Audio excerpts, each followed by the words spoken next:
Morning, everyone. Let's call the meeting to order for Polk County Commissioners Court for May 13th, 2025. It's 10 a.m. at the Polk County Regional Health Building, Suite A, Livingston, Texas. So at this time, we would like to ask Sunny Hathaway with Central Baptist Church to lead us in prayer. Good morning, everybody. Let's pray. We'll get things started. Let's pray. God, I thank you this morning, first of all, for the opportunity we have to gather together and to make important decisions for our county. I thank you for every citizen in this room. I thank you for the court here to my left. And I thank you for Judge Murphy. I thank you for the authority that you've given to them to be good stewards of for our county and for the citizens of our county. We just want to pray this morning, God, for the grace for this court to be able to understand the unique challenges of our community. We want to pray for insight into the unique needs of our community, and that, God, you would give them discernment to make the right decisions on behalf of the citizens of Polk County. Father, we do thank you that you do give us authority to make the decisions that we need to make, and we just pray that we would be reminded that, God, you're the giver of life, and you've given us life to steward well, and we just pray for your blessing on this time now. We pray in Jesus' name. Amen. Madam Clerk? Pledge allegiance to the flag of the United States of America and to the republic for which it stands, one nation, under God, indivisible, with liberty and justice for all. On the Texas flag, I pledge allegiance to thee, Texas, one state, under God, one and indivisible. Thank you, ma'am. Okay. What time is it, Madam Clerk? Okay. Number one, we're going to open the public hearing. So item number one, conduct public hearing to receive public comments on request to replat Wiggins Village, Section 1, lots 55 and 57, located in Precinct 2. And the desire is to plot them as lots 55 and 57A. The proposed replat will combine lots 55 and 57 of Wiggins Village, Section 1, resulting in the two lots. Notice of the proposed replat was posted and sent via certified mail by the developers to the potentially impacted property owners as required by Texas statutes. Do we have anyone that wishes to speak on the public hearing?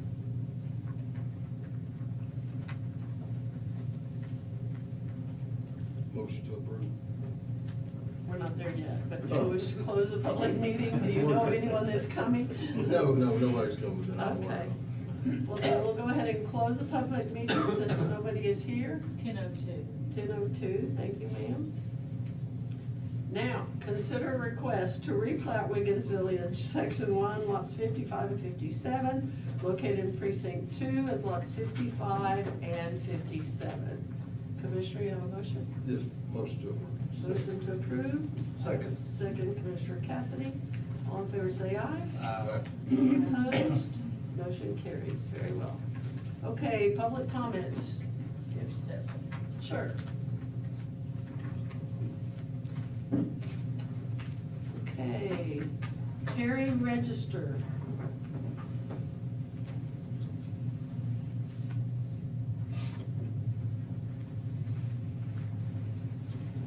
Thank you, Judge Murphy, commissioners, and other distinguished members of the county court. I'm Terry Register. I'm a homeowner in Lake Livingston Estates, Section 4 and 5. Other members of our community are here supporting me.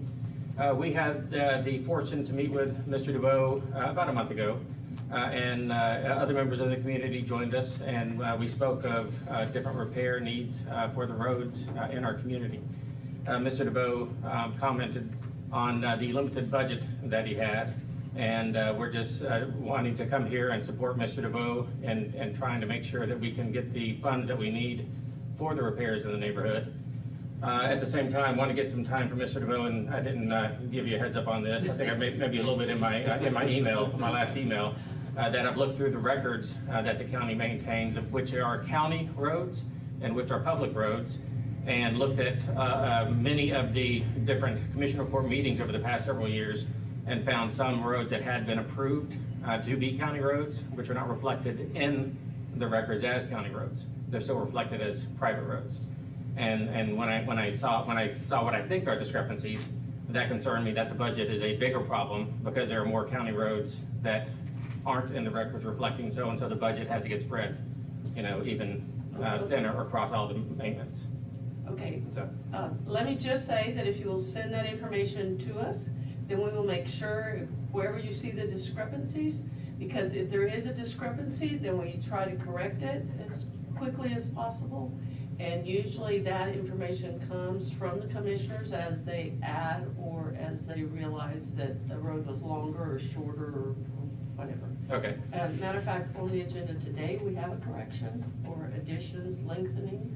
okay, So if you have specifics, and if you will send them either to Mr. DeBose or to this office, then we will take a look at them.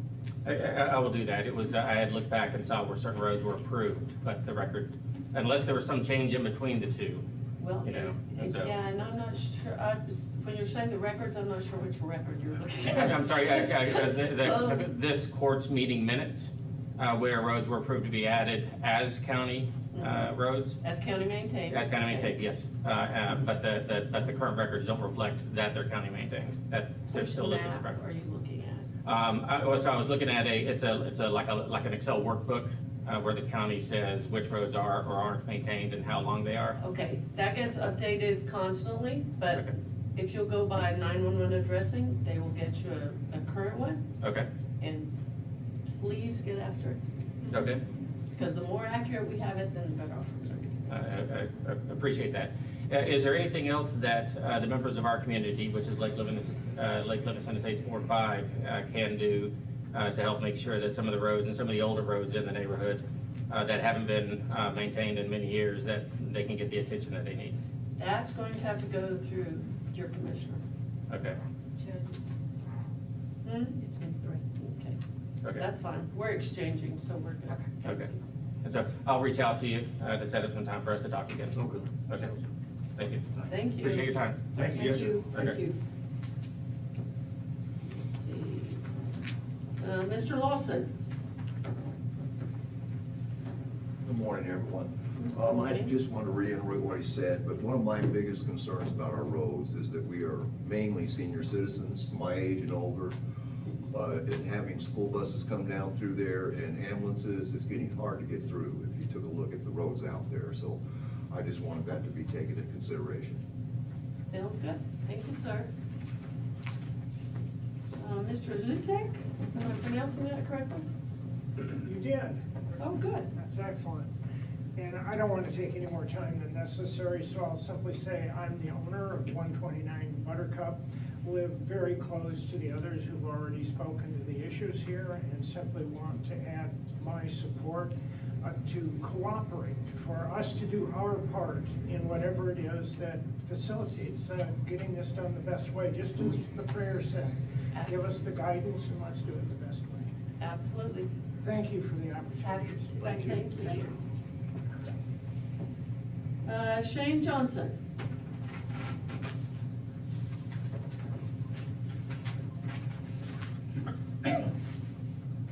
Morning. Morning. I represent Yopon Cove, POA. My issue is roads within Yopon Cove that have not been repaired since the tornado of 2020, April 24th. Two of the roads that came in and ground, they still have not been chipped and sealed. One is Mulberry Drive and Linger. The main Yopon Cove road coming into Yopon Cove has numerous potholes that have not been repaired. There's been numerous residents who've had to replace tires due to the enormous potholes in these roads. I had to replace a tire myself yesterday. This is unacceptable. Also, for some reason, there's, whenever these roads have been addressed as to county roads or private roads, within the, in Yopon Cove. The county roads, in order for us to get our county roads repaired, we've been asked to do a 60-40 split on the funds to repair these roads. We are taxpayers. Our taxes already pay for these roads to get repaired. So I don't understand, why are our roads not getting the attention that they deserve? Can I suggest that you sit down, Mr. DeVos, and carefully go through which ones are county responsibility and which ones are the POA's responsibility to repair? We have already done that. Okay. Then, We have had, Mr. John Brown, who is another board member, who has already done that, who's also pulled, work orders from the county, directly from the county, to see what is being done, what is on the schedule. Nothing's on the schedule. So, you know, what are we gonna do? What are y'all gonna do? I'm not aware of any meetings, but you're welcome to come to my office and talk to me if you want to. All right, we will. okay, thank you. Thank you. Keith McAfee?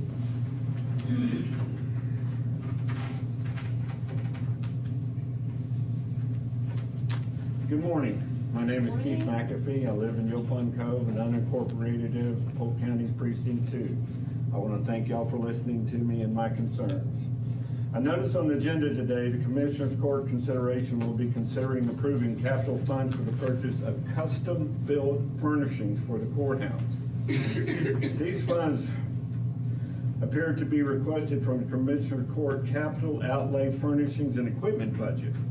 Strangely, this agenda was conspicuously absent from the Polk County Enterprise summary of this agenda. All funds spent with taxpayers' money should be spent out of the historic courthouse renovation budget and not out of other accounts. This renovation should be properly budgeted so that there is complete transparency on the amount of taxpayer money that is being spent on this project. The continued use of funds from other accounts in the general fund is misleading the public on how much is really being spent on the courthouse renovation. Personally, I think it is time for an independent forensic audit of Polk County and the use of general funds for unbudgeted expenditure. Second, the residents of Precinct 2 can't get their roads fixed, potholes filled, flood control ditches redug, and street signs rehung. Yes, Yopon Cove is still waiting on Commissioner Mark DeVos to finish the road started in August 2024, and to fill the potholes, reestablish the signs, reestablish the ditches from the 2020 tornado. Last, according to the U.S. Census, as of 2023, Polk County has 18.1% of its population living in poverty, with a per capita income of less than $28,000. Does the county commissioners really think the best use of these tax dollars is to purchase custom furnishings for the courthouse? Thank you. Thank you, Mr. McAfee. We will review the grant application and make sure that we're staying within the funding, within our matching, because that was built into the original project. Okay, anyone else? Very well, thank you. I do have an announcement from TRA. They are having a hazard mitigation plan development. If anyone is interested in listening in or participating, that will be on May 15th at 4 p.m. You can attend it via Zoom. You can also participate with a survey, or you can contact them at Livingston TRA to see what the discussion is or what the commentary might be. Informational reports. We received a notification from the city of Livingston that they are having a public hearing for annexation of the 2.098 acres in the R. Ferguson Abstract 245 and W.C. Hicks Abstract 282, scheduled for May 13th. which is today. So, we received the notification, and basically that's just an informational report, and that is the Kubota development out on the loop. Okay. We had originally scheduled a presentation, to receive a presentation from the Alamo Society. Unfortunately, our guest, one of his children, broke his arm, so he will reschedule and come at a different time. Okay, legislative update. We've been actively tracking and engaging with several bills that impact the county, especially in terms of infrastructure planning, environmental policy, and local governments. So here's basically just a status. Bills of concern, which are still active, were recently moved. SB 3016, which was a preemption of local regulation and limited county and municipal authority by prohibiting local regulation of the state that the area deems occupied, such as land use, structures, and business operations. It was referred to the Senate Committee on Local Government and from the House State of Affairs. At this point, we are opposed because it will not allow for adequate planning in terms of your POAs, your cities, the county, and any other municipalities. HB 3892, we are opposed to as well, because it limits on county subdivision regulation. This restricts the counties and the cities from regulating density, setbacks, and lot sizes, except in coastal flood zones, and narrows ability to adopt lot frontage requirements. It was passed out of the House Committee and waiting placement on the House calendar. This is one of the areas that actually some of the gentlemen that spoke today are also concerned about, which is when they do not create a subdivision with roadways wide enough or with turnarounds for fire trucks, for ambulances, for adequate drainage, for those kinds of things. So we are opposed to that bill, so we can make sure that local jurisdictions that know what the area looks like and understand can have some part of the decision-making. SB 2522, which is the ETJ plating restrictions. It prohibits counties and municipalities from regulating subdivision plats and land use in their extraterritorial jurisdiction. It was referred to the Senate Committee on Local Government and is not yet scheduled for a hearing, but it was placed on the intent calendar. Same thing, it would impede our coordination for water availability, septic, emergency access. Basically, we're getting hit from different directions, but it's all the same subject. They all keep going back to subdivisions and planning. We're opposed to HB 23. Its companion bill is SB 2354, which is a third-party reviewer mandate. It allows developers to completely bypass county and city regulations and hire third-party reviewers for plating and development approvals.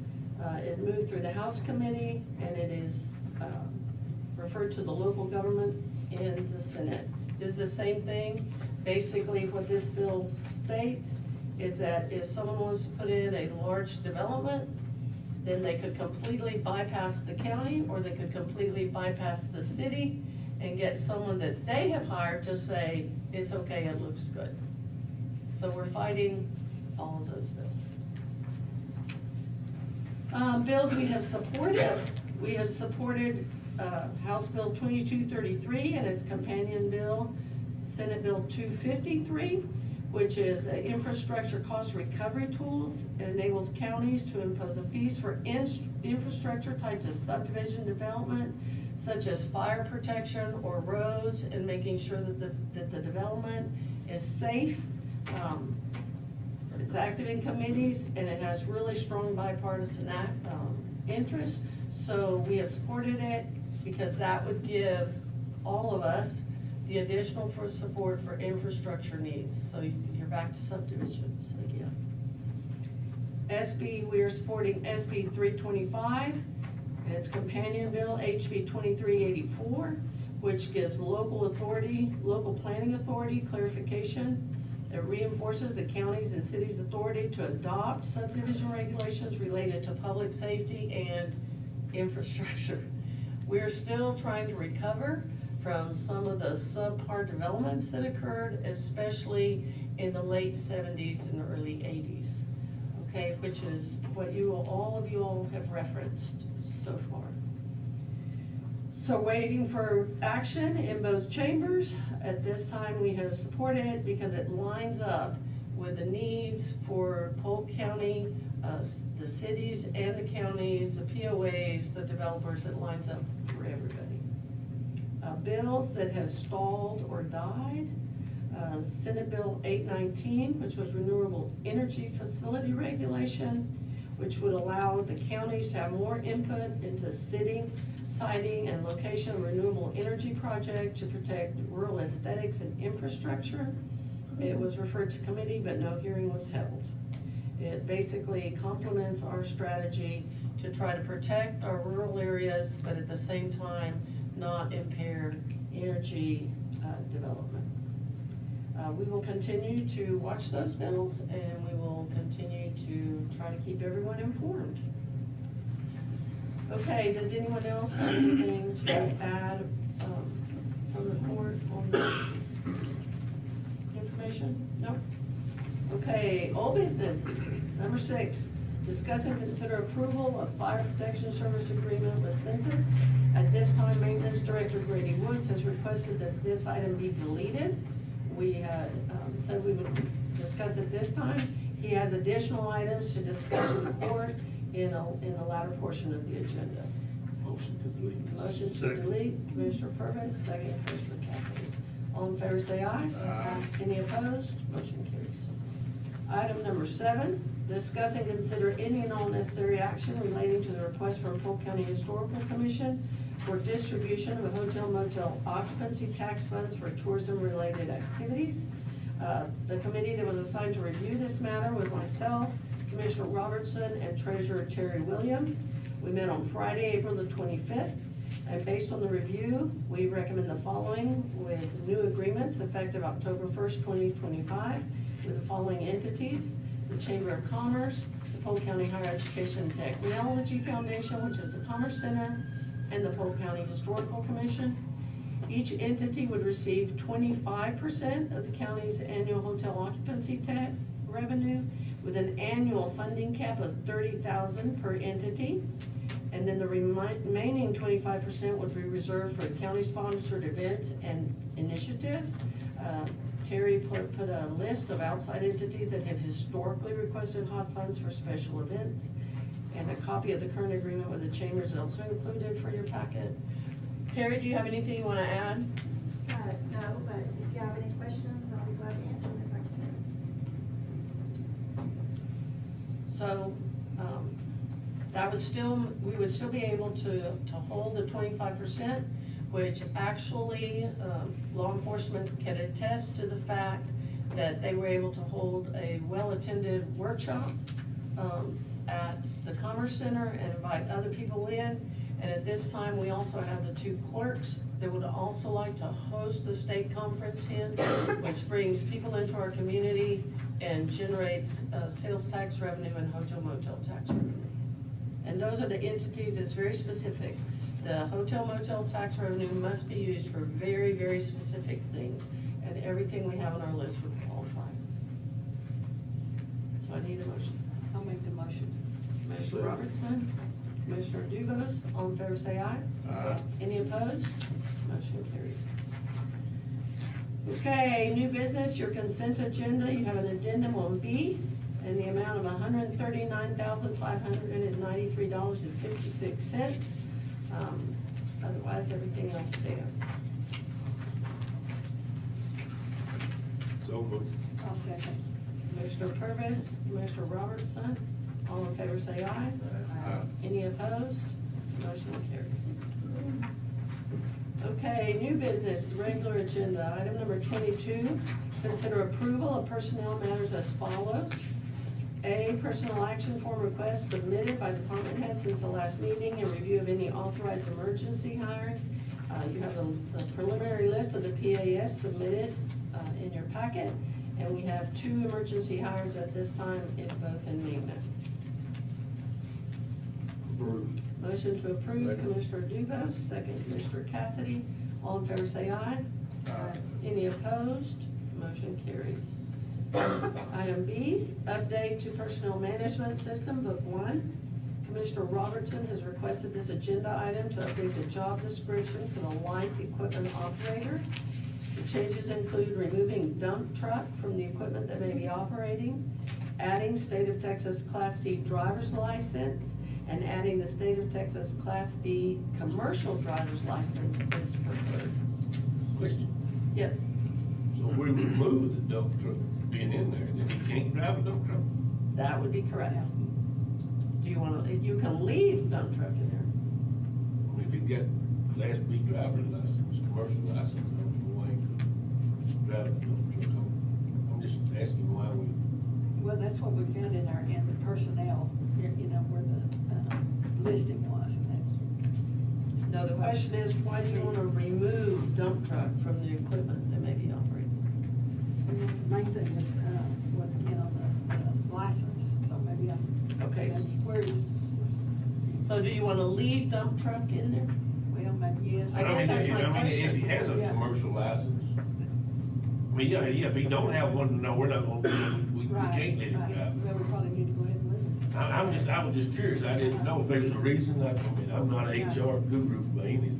No, the job description, y'all can't put that on here. No, the job description responsibility is right here. Yeah. Well, I mean, yeah, that's fine, but, I mean, I just was, I mean, which, I don't have any light equipment operator at the moment, so I mean, it don't Well, matter. I was the only one that actually had one at one time. But I've I had no one longer before, do they, no more. they moved but- up over the years. Okay, so we can leave dump truck as equipment and then But they- make the license changes. Yeah, you wanna change it where they, can- we can be a light equipment operator Yes. without being having a CDL. Right. Okay, yes, ma'am. Yeah, I'm good with that. Okay. So do Yeah, not yeah. remove dump truck.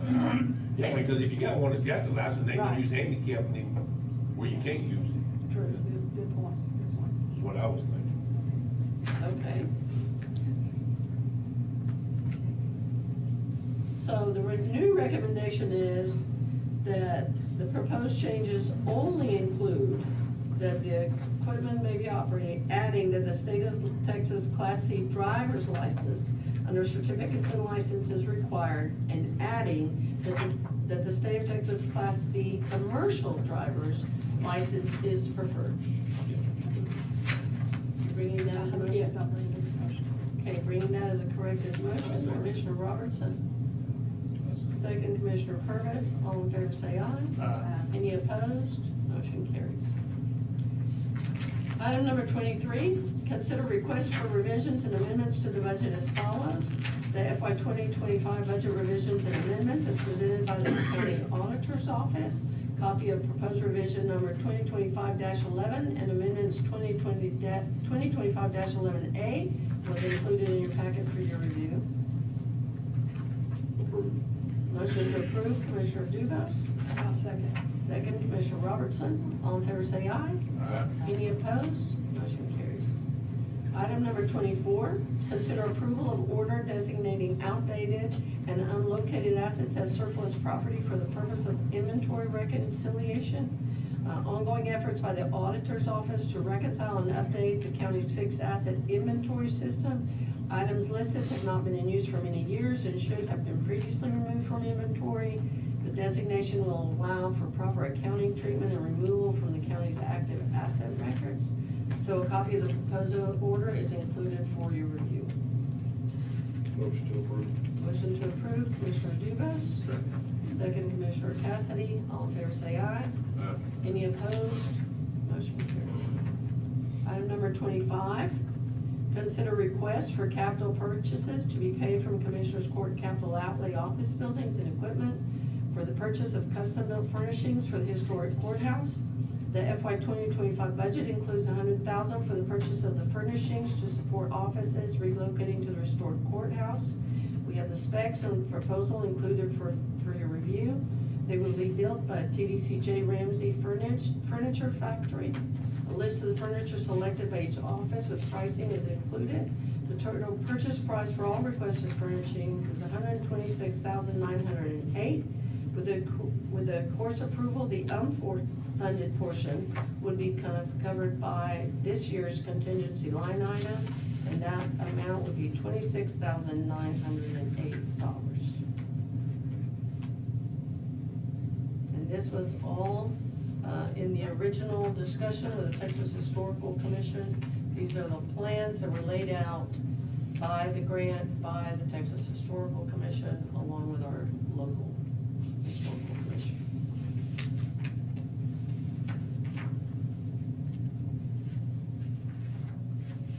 If you all do not wish to fund the 26,908, then we will get to work cutting things.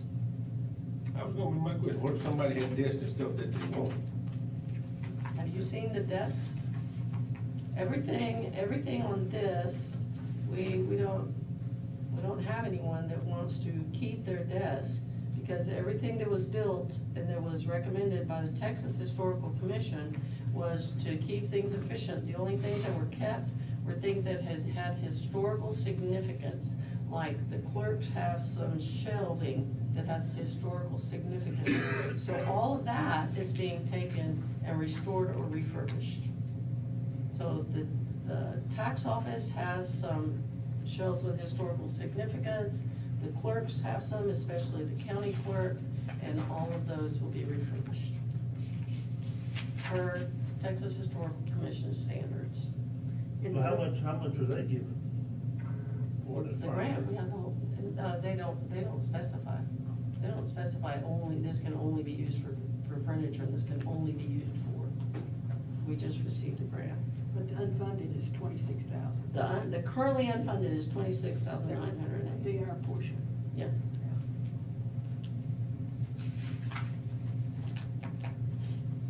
And 100,000 plus or minus. Was part of the original Yeah. plan, and that was what was placed in the budget.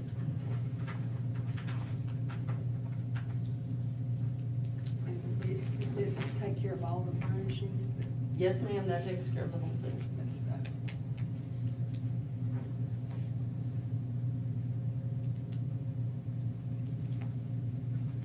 And the Department of Corrections is doing it. Yes, ma'am. Yes, ma'am. The Department of Correction is doing it, and it is exactly as specified on the plans that were approved by the Texas Historical Commission. Yes, ma'am? I didn't know if I could make a comment since Yes, ma'am. I'm working on the grant. So whenever I went by and requested information on desk requests, the majority of county office desks are old, and you have to, because we buy cheaper furniture, we're on a rotation every 5 to 10 years. Whenever the furniture goes to break, we have to replace it. Well, with this furniture, you buy it once and you're done. And when the courthouse is complete, it'll become a tourist location, and so whenever all the desks are uniform, matches the district courtroom furniture, it just looks more professional and efficient. It's a one-time purchase, and we won't have to budget for furniture in the future for those offices. Thank you, Jessica. So moved. Commissioner Purvis, I'll second. Commissioner Robertson, all in favor say aye. All right. Any opposed? I'm not ready to commit to that yet. Okay, one opposed, Commissioner I'm gonna Cassidy. have to vote for the furniture too. Okay. I'm not, Commissioner Cassidy, Commissioner Duvos opposed.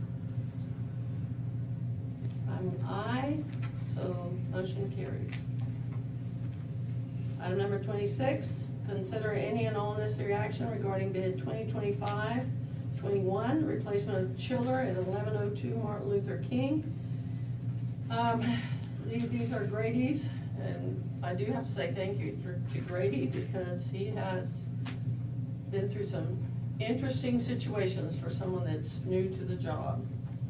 So, any and all necessary action regarding the bid 2025 replacement.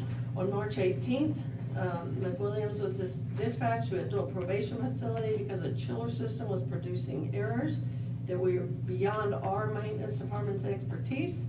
Their technicians found a faulty float switch and made the recommendation to bypass it to get the system running, and that they would be back ASAP with a new switch. On March 20th, the chiller was down again with a new fault for low freon.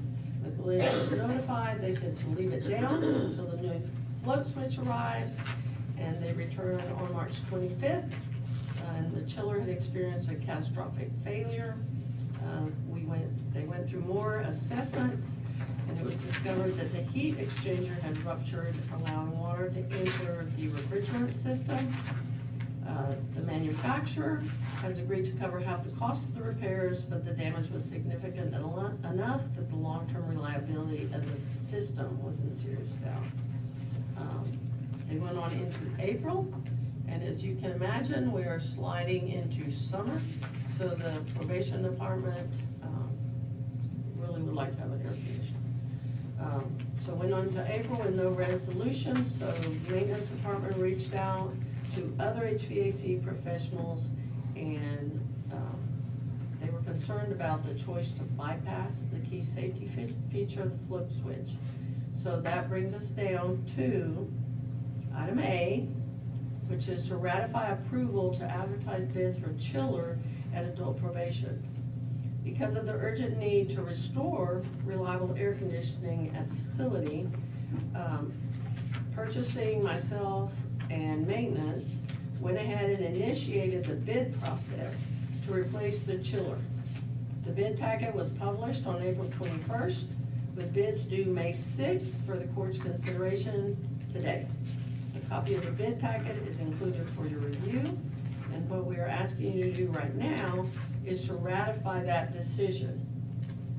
Basically, the chiller is essential to keeping the facility safe and comfortable for staff and the people they serve, and taking swift action was necessary to avoid further disruptions of service. So right now, I need y'all to ratify the bid process being initiated. So, Commissioner Purvis, Second. Commissioner Dubus, all in favor say aye. Aye. Any opposed? Motion carries. Okay, B, receive the results of bid number 2025-21 and consider any and all necessary action. A copy of the bid summary and received bids is included for your review. This item is critical to ensure uninterrupted operations of a state mandated function and the safe occupancy of the facility. Given the fact that the failure was sudden and could not be anticipated through reasonable diligence, this situation qualifies as a public necessity under Texas Local Government Code Section 111.01B, allowing for an emergency expenditure to meet an unusual and unforeseen condition. A draft resolution is included for your review, has been prepared to authorize the use of general fund reserves to cover the cost of the replacement, and directs that the amendment is filed and attached to the original budget by the county clerk as required by law. Okay, so take a look at those bids. Grady, do you want to add anything to that? No, I'm fine with going with the cheaper bid. I looked up T&R Mechanical, they're located out of Conroe. They have a pretty reasonable reviews, I don't see any issues with them. The other two bids were a little high, but for ours could have us a chiller within 3 days of approval. But at the same time, it's, what are we gonna do with the people in probation through We've June, already- July? we've moved them to the training facility and set them up, so they all have offices now with AC. So it's possible that if we have to wait a long duration, they do have AC and are able to do their jobs.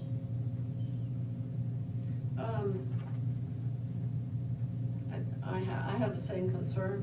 I mean, there's 5 and 6 of them sitting there, all probationers in one room. I mean, I don't know much about probation, but I'm just kind of Okay, so. concerned about whether they can function. Yeah, they're functioning right now, split up into different offices. There's a portion of the probation building that has residential style split units that keep their offices cool. Okay, They're but tempered. But TNR Mechanical, and I appreciate you trying to be as conservative as possible, but TNR Mechanical cannot start till August, correct? Right. And the only thing that worries me with them is they do a big part of Harris County and all them, you know, Houston jobs, so they have hospitals and large schools that they tend to, and I feel that in the future, if we ever have an issue, we're definitely gonna get probably put on that back burner. They're not gonna, you know, pass up a multi-million-dollar job to come down to Old Polk County and fix our one Fix chiller. one unit. Yeah. So that's, Okay. I don't know, can't see the future, but that's probably a big possibility. Okay, so, but Ferraris has a local office, Correct. and And I'm in their main contact office with is John Lufkin. Marshall, and they have been exceptional. We had our little rocky past, and he's definitely cleared all that up, and Okay, and they could start May 23rd. correct, early enough, where if they're approved, I believe it's 3 days after approval. It'll take And theirs 5 days to comes, complete it. yep, and Yes. theirs comes with a 5-year compressor and parts, and 1-year labor warranty.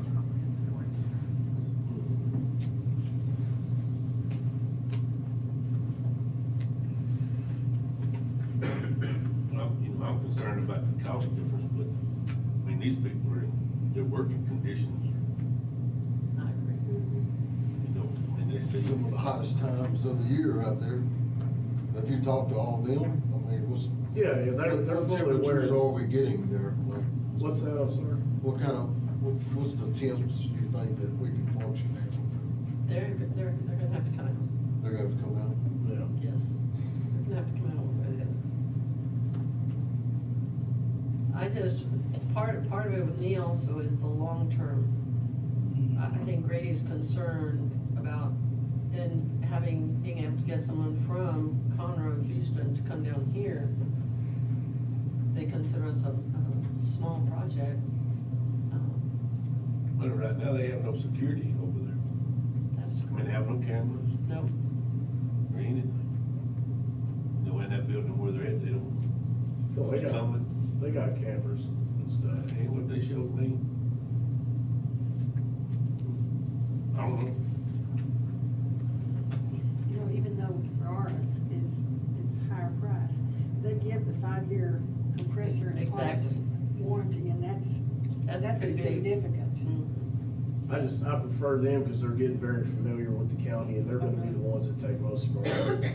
They've done real good jobs up in Angelina. There's a few places in Lufkin that kind of suffered the same thing we suffered from, and Ferraris has come through and remedied all that, and I think we're gonna have better success with them in the future. And I'm assuming that it'll take them about 5 days instead of. instead of not even starting. Well, see, it says it'll start 5/23/25 and then complete 5/58/25. So Well, it's 28. that's why I'm saying, I'm assuming that's just a typo. Yeah, I there. circled that typo. Yeah, from But if they being, can have it in 3 days, they'll start sooner, right? correct, yes, much sooner. And when can TNR start? I believe it's. They can start August on, the 4th. it's Yeah, right up right there, August. August 4th. Yeah.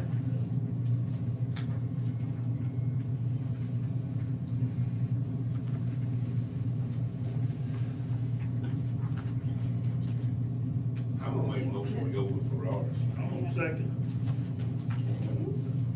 There's a motion and a second to go with Ferraris. And the amount would be in the amount of $86,189, starting on May 23rd at the very latest. Motion Commissioner Purvis, second Commissioner Cassidy. All in favor say aye. Aye. Any opposed? Motion carries. Item number 27, discuss and consider proposal between Polk County Emergency Management and the Response Group for Incident Action Plan Software. Chambers County Emergency Management recommended the Response Group software to our office. They feel is suitable replacement for Arrow, as it's a very simplistic software solution that will help track and do planning, documentation, and asset coordination during disasters. They copy of the proposal from the response group is included for your review. OEM has requested to use the $3,000 in their FY 2025 budgeted funds for asset tracking of the subscription line item and use $1,900 from their office supply item to cover the cost of the one-year subscription of $4,900. If approved, the $4,900 annual fee would be built into the 2026 budget. The arrow, I believe, was originally budgeted for $3,000. And I think after the April showers, everybody has a pretty good feel for how difficult it is to track all the expenditures, track the assets, and keep up with the equipment and the staff. I'll make that motion. Comes from Commissioner Robertson. I need a second. Second. Commissioner Purvis, all in favor say aye. Aye. Any opposed? Motion carries. Item number 28, consider order authorizing the sale of fireworks during the Memorial Day period of May 21st through midnight of May 26th. Copy of the proposed order is included for review. Previous law required court action to restrict or prohibit. The new law allows the court discretion to allow fireworks during the holiday period. What's the court's pleasure? The fire marshal said we are good to go. Good to go. Commissioner Dugas? Second. Second, Commissioner Cassidy, all in favor say aye. Any opposed? Motion carries. Item number 29, discuss and consider any and all necessary action regarding proposal for fire protection services. At this time, Grady is waiting for additional proposals from Backflow Houston and Mid-South Fire Solutions out of Diboll, and will be prepared to make a recommendation to the court and answer any questions today. What have you got, Grady? Oh, I'm just asking to hold till I get them other quotes. Me and Commissioner Purvis had talked, looking for somebody local, and I'd actually found somebody from Midwest Okay, out of Diboll, so we're waiting on quotes for them. I just got an email that I'm gonna get my quote from Backflow Houston also. So they're the ones that do the work for Centos, so that would cut out the middleman and be a little bit cheaper, but I'd Sounds like good. to wait for Diboll to give us their quote. so you want to do a motion to delete or to table? Don't matter to me, what do you want? If we delete, then we don't have to say it'll be on the No, next 2 agenda. weeks. We should have it in 2 weeks. Yeah, we should have all We our could, we numbers can have to- to make motions to Yeah, leave. motion I'll to second. delete. Commissioner Purvis, second Commissioner Robertson, all in favor say aye. Any opposed? Motion carries. Item 30, discuss and consider any and all necessary action regarding emergency HVAC repairs at the Polk County Jail. So this is another one of the ordeals that Randy has been dealing with. On May 7th, 2025, following consultation again with this office, we authorized Ferraris Heating and Cooling to begin ordering parts for the urgent replacement of the jail's HVAC communication system. This agenda item seeks formal court approval of the associated work, authorizing a resolution declaring the situation an emergency pursuant to Texas Government Code number 262.024, which exempts this from competitive bidding requirements and provides a method of funding, which will be the general fund reserves not to exceed $150,000. The current HVAC communication system has been a state of failure for years, and we deferred repairs and now has outdated technology. So a recent failure of the main controller further underscored the system's instability and urgent need for a full replacement. Ferraris is a local qualified contractor, and their involvement will support the county in navigating and correcting long-standing system deficiencies beyond immediate emergency. Maintenance has obtained one additional quote from a Houston-based company for similar work.